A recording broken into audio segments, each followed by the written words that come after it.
Alrighty, we're live on Facebook, Matt. Let me know when you got me.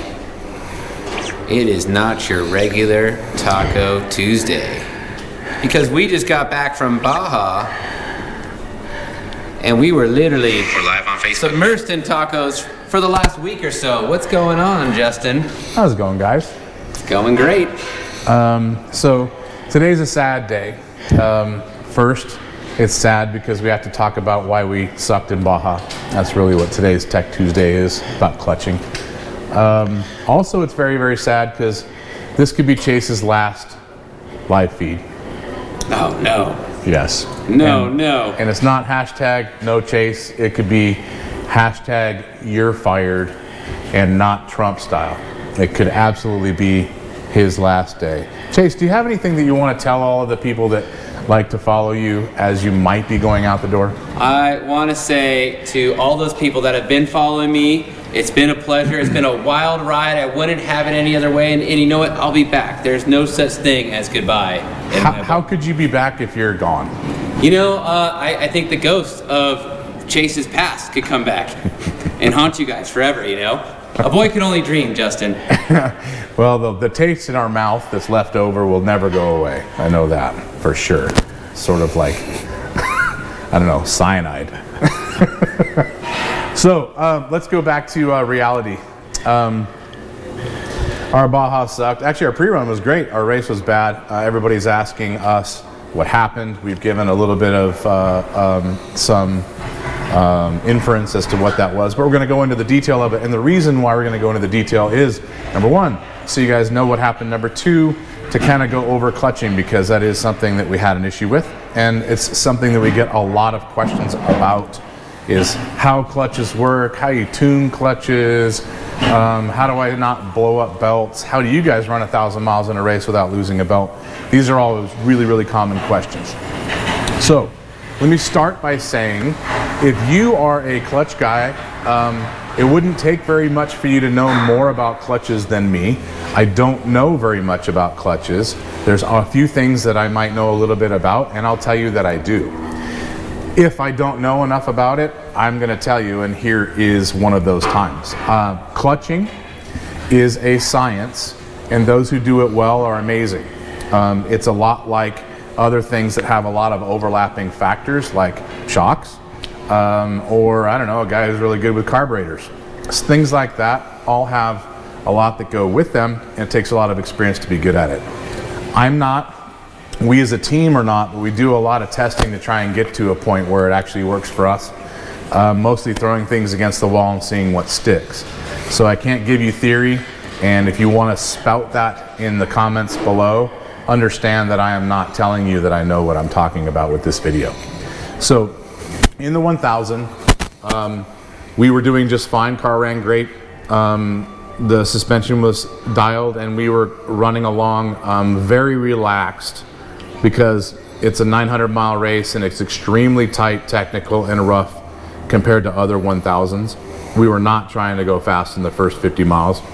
Certainly, we're not trying to win it in the first 100 miles. It's a long race and a lot of people break, and we just wanted to make sure we're kind of within the front pack after about 160 miles or so, and that's the pace that we were running. Luckily, at roughly 52 where we broke, we were in the top 5 pack of cars that were separating themselves from the rest by about 5 minutes. And we were happy just to kind of maintain that amongst everybody else, thinking long term on the race. Matt, if you've got a good question, please just raise your hand and I will go for it. No. Mustache game is strong, bro. Yeah. It is coming in. I'm enjoying it. So at that time we had a nasty vibration, which I've felt in the past, that feels a lot like a belt losing some teeth on it or starting to chunk up. And we knew the belt was about to go. Now, we didn't have any temperature problems. We had no clutch or belt problems until that moment. It was perfect. Boom, belt goes. We pull over and throw another belt on it. It took us a long time. We couldn't get the installation tool installed in the secondary, and I'll go over why in a little bit. But we threw the next belt on there and took off, and we had the same nasty vibration. So we knew that it wasn't the belt, and we probably were going to lose this belt real quick, and we did. Boom, snapped that belt in about 100 yards. So we pulled over and started really looking at everything, fired up the engine with no belt on it, and it was perfect, no vibration. So we knew we didn't have a primary clutch problem. We knew it was in the secondary. So we stared at it, couldn't find anything visual, so we pulled the secondary off the car, really started looking at it, and we could see that the shivs were not even. I'll show you some of those in a minute, that they were offset. The one was touching on one side and the other side was open. And looking even further, we found that the secondary helix had snapped. That helix holds the clutch together, holds the wheels, or holds the shivs straight. And with that being snapped, you would have the belt buried deep into the secondary on one rotation and all the way out on the secondary on the next rotation. And that nasty vibration is what we were feeling, having the belt pull in and out of the secondary. We ended up getting a secondary to us from our awesome pit crew, and put that on there, and still had vibration. So we pulled over again and fired it up with the cover off, and found that the damaged secondary shiv had caused such a nasty vibration and offset belt traction that it had bent the main shaft of the trans. So the new secondary was wobbling on there, and we did not have a spare main shaft, we did not have a spare trans, and it was not going to last very long. We knew we probably wouldn't even make it to the highway the way it was, so unfortunately we had to call the race. That was our race. Good news is, car's got 50 race miles on it, 50 prep miles. It's pretty much perfect for the next race. We have had discussions. We might be selling the old girl. I say old girl, it's just not old, perfect, great parts. If somebody would like to, then give us a call. We're not going to talk about price, because it depends on spares and it depends on what series you're racing. We'll talk about it. A reason that we're selling her is because we do have a brand new race car pretty much ready to go. It's not the one on the table that Chase is showing you, and we're going to be racing that for next season, doing some prep work for next season. So with that all being said, if you guys have questions, hit me up. If not, I'm going to go into a little bit about how clutches work, so you can see the parts that I'm talking about, what we broke, and how they actually function and how they tune with different things.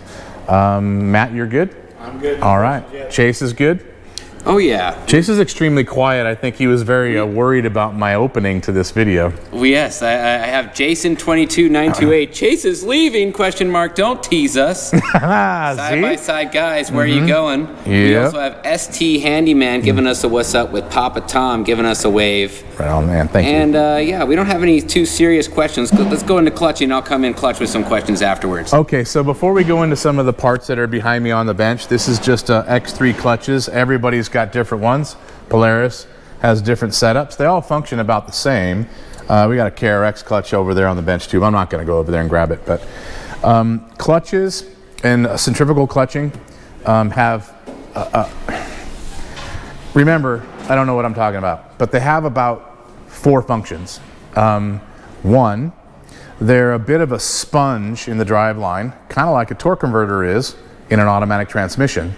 It is something that kind of takes some of the shock and loads off the car and off the drive line into that. If you had a normal clutched system that's not centrifugal, or a lockdown clutching system, then axles take a bigger beating, arms take a bigger beating, pivot points, all transmission gears, things like that, all take a bigger beating, and would have to be bigger, stronger, and heavier, and cost more. And that's one of the reasons why these clutches are super popular on UTVs, to keep costs down, keep the weight down, and keep the power as high as possible in this power range. So, yes, Chase? 7 Racer just tuned in, who is Lambert's co-driver. He said, thanks for the shirt. Good racing against you guys. Like to see the helicopter video. No problem. We got video for you, man. And you were keeping a hell of a pace in the first 20 miles. We thought you might have been going a little too quick for our taste. Hopefully, we let you ride around us. It was on one of the roughest uphill sections in the first 20 miles. We purposely took the rough right-hand side so you could have the left side. Sorry about the rest of your race, too. We were watching, hopefully, that you guys were going to take it. If I remember right, both you guys were dancing with that 10 car at that time too. Yeah, that orange 10 car was kind of broke. We had to go around him too, but thanks for great racing every single time. Appreciate that. So clutching, keeping the engine in the right RPM range, a little bit of a sponge to try and save driveline parts.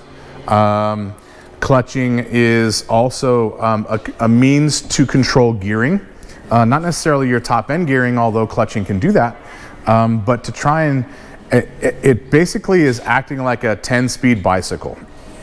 If you can control your main gears or your high and your low, and you've got the other 5 speeds in the middle, that's basically what a centrifugal clutch does. It just does it for you according to RPM, load, and how the clutch is set up. There's a lot to it, but that's the simplest version, okay? So with us, in our race, we broke the helix and the secondary clutch.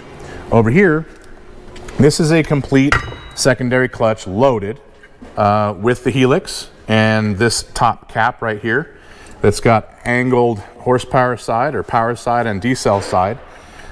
This helix is designed to control the speed at which the gearing changes in the secondary clutch. This one is not loaded, so I can take it and I can move it back and forth for you. Normally, there's a spring in here underneath this hat, and that's what's keeping the load on this system. Here's a stock spring and an aftermarket spring. I've got the spring out of this one so that I can kind of move it around for you.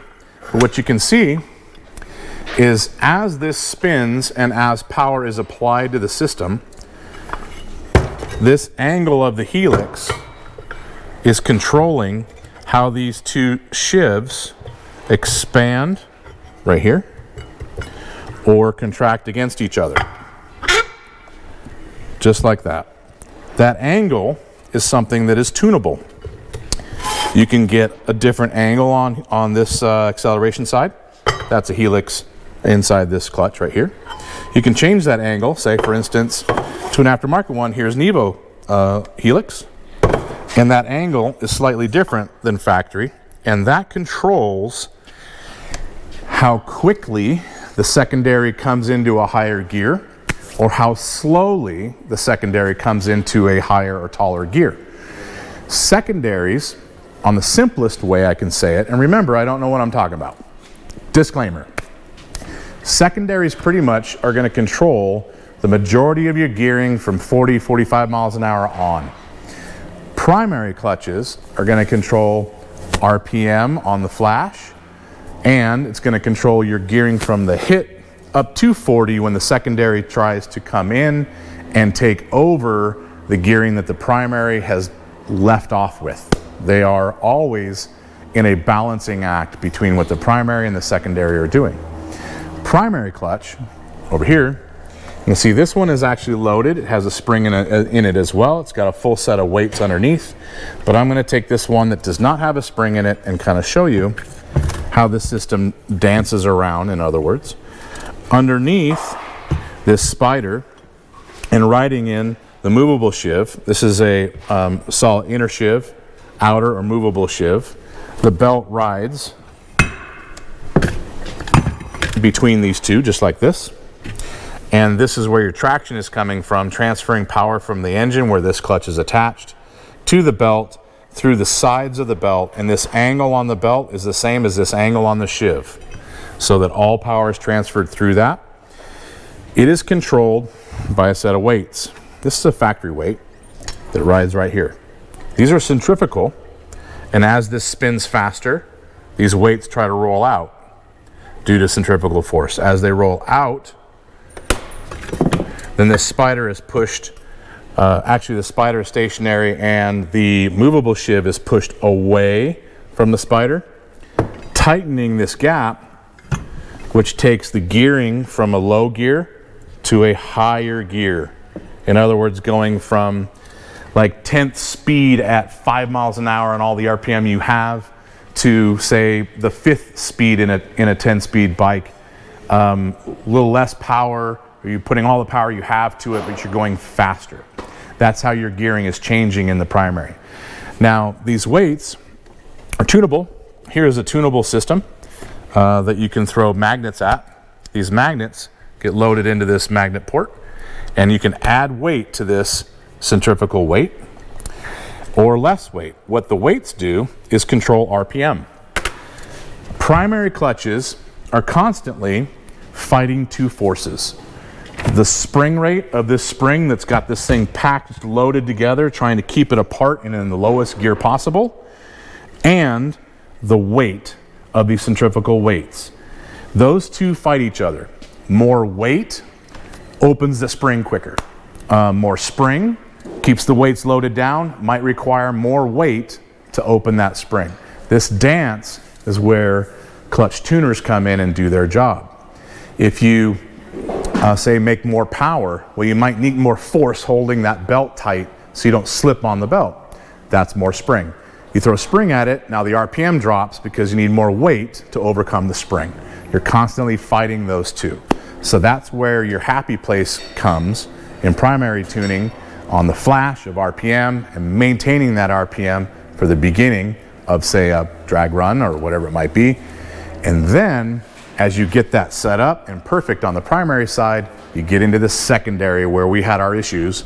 And the secondary is now controlling the gear change according to load on the belt from the primary. These two dances between primary and secondary taking over, secondary being the tuning of this ramp on the shiv and the spring rate, holding that apart. That is where the science of keeping belts alive and not having belt temps according to the power and the weight of your car comes in. And we just do the best we can, but there's people that actually know a lot about this. Typically, they're really amazing engineers and could probably talk circles around anything I can do. I've talked to a few of them. They're way smarter than me. So in our race, this shiv right here is a factory one.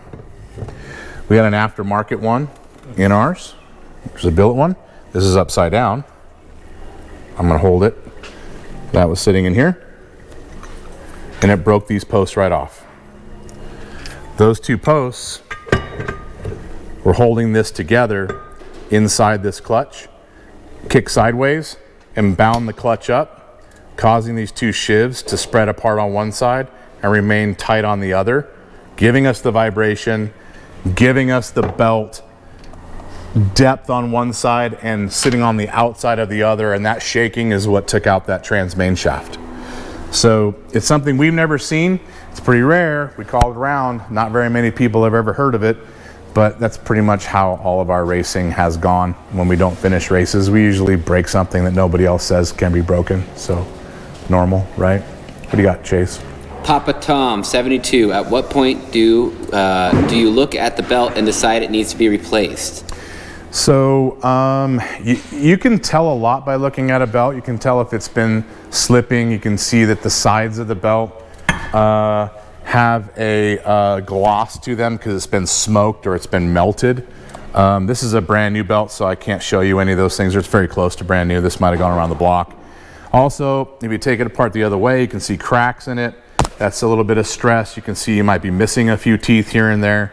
So for us, if we see any damage to the belt, it's getting replaced. But in reality, we change the belt according to mileage and what we're doing. So we're going to throw a new one on for a race. We're going to run the whole race, and that belt doesn't get used again. We're going to throw used belts on for testing.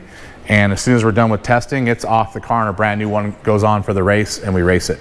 So more of a mileage and use thing for us. We typically don't find that they're damaged unless they're already blown up. So Papa Tom's on fire here with questions. He did ask a new one. What manufacturer is the new race car going to be, as well as what do you think the difference in quality over Honda Talon transmission or belts, like everyone else? The manufacturer of our new car is also Can-Am. We have all the spare parts. We have all the engines and trannies. We're going that route. It's going to be a much lighter car, a much simpler car, more competitive for what we're running in Best in the Desert. Clutching versus Honda transmissions. We have a Honda and it has over 3,500 miles on it, and every single one of those miles is Baja race pre-running. And so it's very impressive to us how that car has lasted. We have not touched it.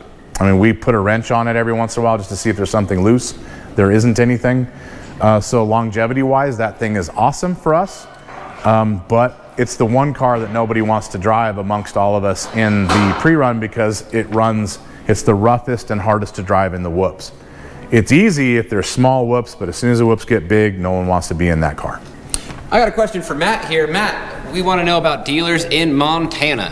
What dealers do we have in Montana? Any off the top of your head? I don't know them off the hand. I do know a few. I actually just set another one up.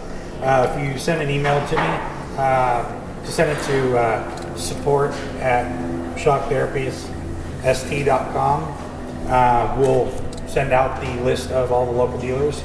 We are working on a spot on the website that you'll be able to punch in your zip code and find local dealers. Interactive searching. Yeah, we should have that soon. So. Awesome. And we got a lot of people, Scout Racing and a ton of others, talking about the price of this here brand new used race car. I told you guys I'm not going to talk price on this. I will talk price with you if you contact us separately. It will depend on how many spares you want. You want extra motors and trannies, you want extra looms, you want 10 sets of hubs and clutches, 3 or 4 sets of long travel arms. All that stuff's negotiable and changes it big time. Scout Racing _3, when and where are you listing the old car? Probably not listing it anywhere. Probably just going to tell all my racing buddies and it'll get around. And when, I just did. It is for sale. So if you are serious, call us. I will tell you this, if you want to judge some pricing against anything else, a brand new Lone Star car is 120 to 140,000 bucks, depending on electronics. What else could we say for other race cars? Somewhere, they're all pretty much over 100 no matter what. Yep. And that does not include spares. So if we're under 100 grand and it's got all the spares, that's a smoking deal. Yep. It will be, trust me. You got some questions, Matty? Yes, I do. Brandon asks, how do you reduce the clutch jumping when engaged? Jumping. You're going to have to describe that a little bit better because I don't know anything about a clutch jumping while engaged. Do you mean like chatter as you're leaving, as you're just starting to go from 0 mile an hour to 5 mile an hour and it starts to chatter like that? Is that what you mean? Because that's about the only thing I could say for like jumping. See what he has to say. All right. And then Gene Sanderson says, do you guys run belt blowers to cool belts and recommend them? We do not run, so we do run a belt blower, but let me qualify that.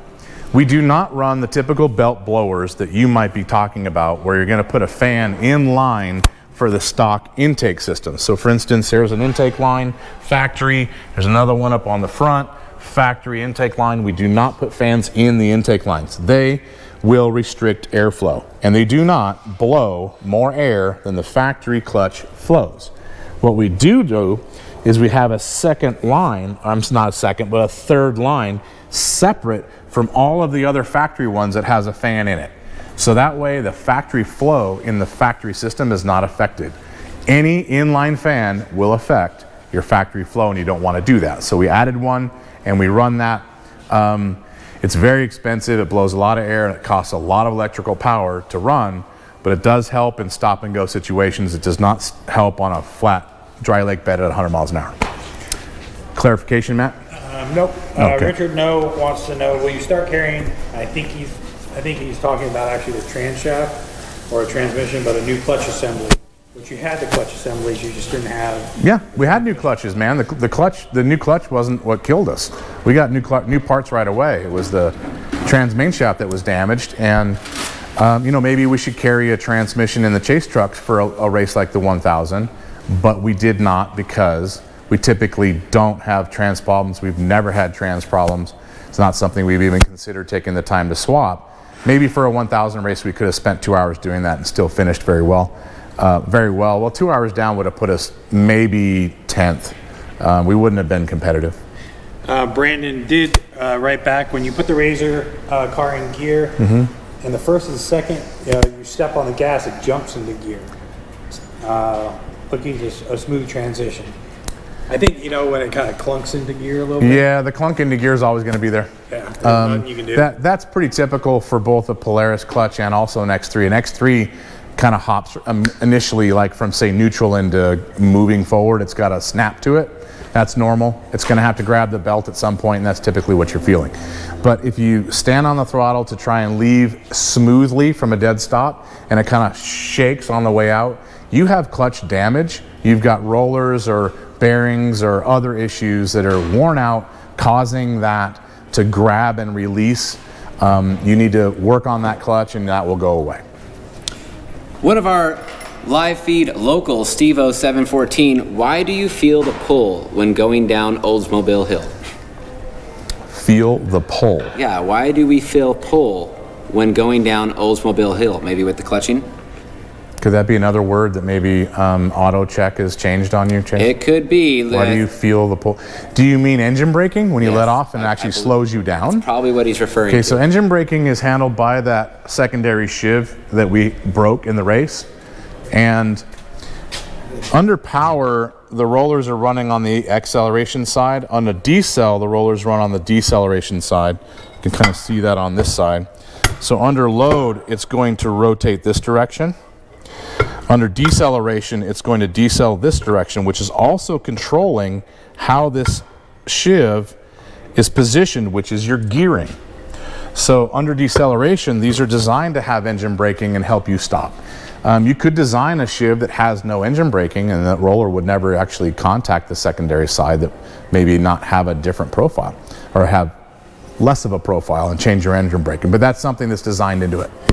Most of the aftermarket guys, Dynojet, Evo, they actually usually soften that so that transition of on-off throttle is smoother than stock. Stock is definitely aggressive. Especially on some of like the naturally aspirated ones, where you feel like you're actually going to go through the windshield when you let off. Yep. I know that when I worked at Dynojet, they worked heavily on reducing that, but you can't get rid of all of it because you still need engine braking. So, but that is typically done with the design of the sheave. Correct. And it is the ramp angle on the decel side that controls that, how it comes in versus the acceleration side. So there's a lot of science to it. Remember, I'm not your guy, but I'll tell you something. I'll get you in the ballpark. Jake Barnier says, "Why does my car suck?" 2017 XP4 1000. XP4. That, you know, in 17, that was a badass car. How about that? You just been surpassed by other things. Oh, Cody Thorne wants to know, do you have the 2021 X3 Max with Smart Shocks dialed yet? We do. So we've got internal valving tubes and spring kits perfect for that, Cody. So when you get your new car, bring it to us. We got you. Also, we have a ton coming out for that car on top of that, between programmers and some other different really cool tricks to make it even ride better. But the baseline for the internals is done. B. Gaisley, Honda powertrain in a Can-Am chassis. Let's go. It would have to be turboed. Otherwise, you'd be running in a slower class, and I'm not going to do it. We got Maddie watching the live feed from next door, as well as we got Steel Racing Products. We were rooting for the team. Sorry to hear about the breakdown. Will stress tests be conducted on the Helix on further races? Yeah, actually, we are doing some metallurgy testing on the one that we have, just to make sure that it was up to par and it wasn't a mistake. And we're considering making our own. I don't, you know, we often trust aftermarket manufacturers to build the best thing, and I think that they do a great job typically, but sometimes, you know, quality control may not be there. I don't know, but if we do it ourselves, maybe we can control that. We got the Randy. Let's see and walk around the car, please. Before we do that, as we're walking around looking at the car, Justin, answer this one here. We get this one a lot. Is it worth the $2,000 price difference for the Smart Shock Can-Am versus the RR model if I'm taking the car to you guys for the full setup? Yeah, I would do Smart Shocks because for $2,000 to have computer control, and with the things that we have coming out for that car in the future, yes, you're going to want to buy that car, spend the $2,000, because there's going to be some really amazing stuff that you're going to be able to do with that car here shortly. On top of valving and springs, typical stuff. If you guys want to have a quick walk around, all right. Originally, this is a Lone Star car. It is 100% chromoly, and that includes all the bulkheading. Everything in the front is all handmade. That front diff is bulletproof. It is a 33 spline system, RCV axle, huge spider, giant spline assembly, stub shafts are giant. Billet rack from us, of course. You've got suspension and IQS electronic shocks on the car. The hubs, hard to see, but you see this drive flange from ZRP. This is actually a chromoly drive flange on a billet hub, billet spindle with larger bearings than stock. This system is the indestructible one that we haven't been able to break. Trust me, we broke a lot of drive flanges and hubs and bearings in the past. These do not. All Lone Star suspension, all of it heat treated. As you start working your way back through the car, I'm not going to go into too much detail on electronics, but we have full data logging capacity. We've got complete digital dash assemblies. You can change things on the fly in this car. The driver and passenger have their own control, their own air and electronics, GPS system tracking, switch pros. We've got adjustable engine configurations through the factory computer. All of the wiring in this car is mil spec and done perfectly with Canon plugs. Huge radiator, brand new engine and trans, 2021. Alternator configuration on this car. Lone Star in the rear, sway bars, oil coolers, extra fans for everything, spare tire AGM electronic jack.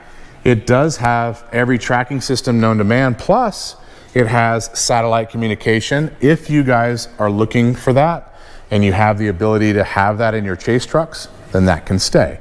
If not, then we'll pull it off. Full fuel cell, about 30 gallons. I'm just running over the big items. I'm not talking about the tiny things like all grade 8 hardware or better. Details all over the car. If you, Baja designs everywhere. If you want spares, we're talking about shelves and shelves and shelves and pallets of spares for this car. You could go years without having to buy extra arms or front diffs or drive lines or motors and trannies. It's up to you guys how you wanted to buy this thing, but it's open. We also have spare wheels and tires, piles of them, literally pallet loads of them, but these are all negotiable. So if you guys have anything that you're having some questions about, then contact, how about contact Matt? That way he can talk to you guys a little bit about it in case I'm not around, at matt@shocktherapist.com, and we can answer any of your questions, including pricing if you're serious. We got another question here from Lambert's co-driver 7 Racer. What do you think of the speed car having 2 on order? 1 will be a race car? I'm not 100% sure what you meant with that statement, but let me take a guess. If you've got a speed car on order and one of them's a race car, I think that's great. I would, if we're going to race a speed car, I would have 2 on order. That way you've got 1 to race and 1 for spare. I would be looking at talking with Robbie or Todd about getting spare parts. Those discussions have happened, and I think that Todd told me they have 16 teams lined up currently for the 2022 season to race a speed car. So a lot of people are going that direction, and I agree with them that that's a very smart direction to go because you can't beat the power. So let's see how that car turns out when all the cars are delivered and how they live. I have high hopes. I think it's going to be great. Cave 598. If replacing a primary and secondary, but can't afford both at the same time, which would be first? It depends on which one's worn out first. How's that? I mean, they're going to wear out at different rates. It depends on how it's tuned. Secondaries are cheaper. So if you want to go the cheaper route, then replace the secondary, but that may not be your problem. You replace that and find out it was the primary that was the problem, then you kind of dick the dog, if that's a way to put it. So I would spend some more time and maybe have somebody take the stuff apart and tell you which one's worn out more before you decide. What kind of exhaust are you running on this X3? It's handmade exhaust on this car. The muffler itself is Jakey Fab. It is a stainless steel zero packing muffler, which typically the packing style mufflers fall apart and all the packing goes away and you got to buy new mufflers. The exhaust is completely stainless. Nathan Clark, that would be a dream. Make your dreams come true, Nathan. Give Matt a call. You know, it's only a little bit of financing or a buddy, right? If you want to get into the race car, borrow some money, and then lose way more racing. Go half and half with a friend. Yeah, I can. Yeah, get a second on the house and blow that money too. Nate Birch. It'll be fun while you're lighting the money on fire. Trust me. Nate Birch, have you seen the switch panel from SSV Works? Will you use that instead of Switch Pros? I have not seen the SSV Works switch panel. I'm happy with Switch Pros. So until I see the other one you talked about, I can't give you an opinion. Matt, have you seen it? I saw it at CEMA. And? Again, it looks good. Okay. I have not tested it, so really, Okay. You know, I run Switch Pros myself too. Okay, so neither one of us have an opinion to offer. Yeah. What do you got? I got Mark. Rico is, in your honest opinion, is the KWI float mod worth the money if I already did weights and springs? I've got the float mod on every clutch we have, so yes, it is. Every single one of our clutches has got a floating bearing. Keek 60, wish I could win the lottery and buy your entire package deal. Ooh, like, what would be the package deal, Matt? Let's add this up. We've got a race car and spares, 2 chase trucks, 3 trailers, and a pre-runner. So if you wanted to go from no racing to instantly racing any race anywhere, and you had an unlimited amount of friends to volunteer their time and have their wives pissed off at them that they're going to races instead of spending it with them, how much would that cost? I mean, has anybody really sold a complete UTV team? Johnny Angle was. But did he sell the team? He didn't. He still has the chase trucks and everything. Yeah. So the car went away. The car went away, And the spares did, but nobody bought everything else. Yeah, and I think he was asking $1 million at the time for the whole. Well, that was probably the truck too, wasn't it? Yes. I think so. So that was a UTV team with trucks and trailers and a trophy truck. A 10-year-old trophy truck though, but still. So the truck's $500,000. The rest of it's $500,000. Yeah. There's your numbers. $500,000 to get started tomorrow. You guys, I'm so happy right now. We got 2 very important things, and they're both compliments for you gentlemen. Eamon 21, Matt looks like Mario off of Super Mario. I think he nailed it. It's a me! He did. That's pretty good. And this is something that I've been waiting for out of the whole time, and if today was my last live feed, this just warmed my heart. B. Gaisley, I gotta say, you guys handle getting the same questions over and over again We do. very well. I'd probably be obviously annoyed by now with a laughing out loud face. Justin, do you ever get the same questions Gaisley, over? thank you so much for noticing that. It is kind of the running joke around here that it is the same question quite often, and it really is. I think if we could just, when people ask the same question, if we could just put up the link to the video that answered it last week, Yep. That would be awesome. But then we're an asshole for doing that, so we always try and answer them every single time if we can. They don't even see the questions that we spend all night up on the computer That's in true. the comments down below. That's true. There's a lot more there. That's for sure. Here's a good one to maybe leave us on before you give us a wrap-up of everything we just talked about, Justin. Buddy556, any openings to get work done in Glamis this weekend? Absolutely not. You need to be booking appointments for New Year's. This weekend coming up was booked the day after Halloween. Matt. Jake Barnier had another question. He's like, wow. Are you retiring from racing? I thought you were just upgrading cars. Yeah, no, I'm not retiring from racing, bro. It's not going to happen. That's going to be a long time. I think it's just everything's for sale because you can always upgrade to new. That's very true. I mean, I'll tell you this. We've had plans on the upgraded car for over a year. This isn't new, you know. I mean, seriously. We've been pretty much building and setting up the new race car for over a year. We know what we want to do and racing changes. Our current race car is badass and it is super competitive in score. It's a little bit on the heavy side for best in the desert, but on a long best in desert race like Vegas to Reno, it's super competitive. It's just not the car for us if you're going to run a 90-mile sprint, because you got to have 1,900-pound car and big balls in the pedal to the floor to be competitive. Anywhere in the top 10, car has to be super light. It has to be super fast. Nathan Clark, 635. I don't know which check you're writing, but he says he's going to write a check right now. Matt, apparently you're getting a check. Sure. Okay. All right. You got my email address. Yeah. By the way, anybody that wants to buy the race car, you have our ultimate support on the car. We have really thrown our blood, sweat, and tears into this car, and it has really come around. It started to become a solid car. If it wasn't for this clutch, we've had finishes quite a bit and wins. We won San Felipe, super rough. We almost won the 500 2 races ago, super rough. It's competitive. It definitely is. So if you buy it, you have our help. We will tell you everything about it, and we'll help you through everything that we would do and give you a prep list so you know what to look at. Not to mention, this thing is like a historic piece of shock therapy with all the products and parts that have been developed on it. True, and then look, it's got wallpaper to prove that it'll probably be here for a long, long time to come.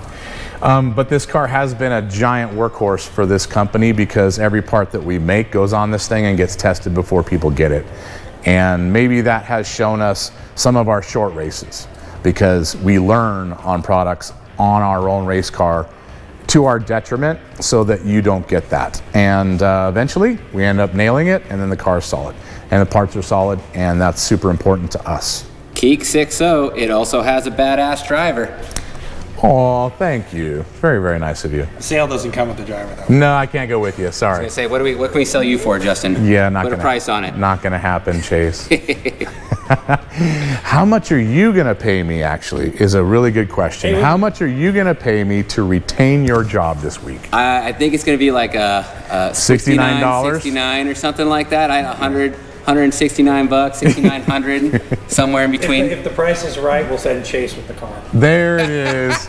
We can strike a deal and you guys can take Chase. I would love to see that 2 for 1. Talk about spares. Spare pain in the ass. Well, that's it. We're getting a lot of love here. Street Glide, flexing his arms, Ale giving us a what's up. Diversified Fab, you could have Chase for about $4. True. I've seen it happen. Pesos or dollars, Diversified Fab. Pesos or dollars. Hey, you guys, thanks a lot for tuning in and talking a little bit about clutching. Hopefully I didn't bore those of you who know a lot about clutches, and hopefully I gave a little bit of information to those of you that don't know anything about clutches, because you guys and I are very similar. If you'd like to talk more about the race car, give us a call or email Matt at shocktherapist.com. If you want to talk to us about some parts, maybe spring kits and things like that for your car, your play car, maybe some internal work or sway bars, then call the shop at 623-217-4959 or go to our website, shocktherapist.com. Take it easy, guys. All right, and happy Thanksgiving, everyone. Don't forget to give back.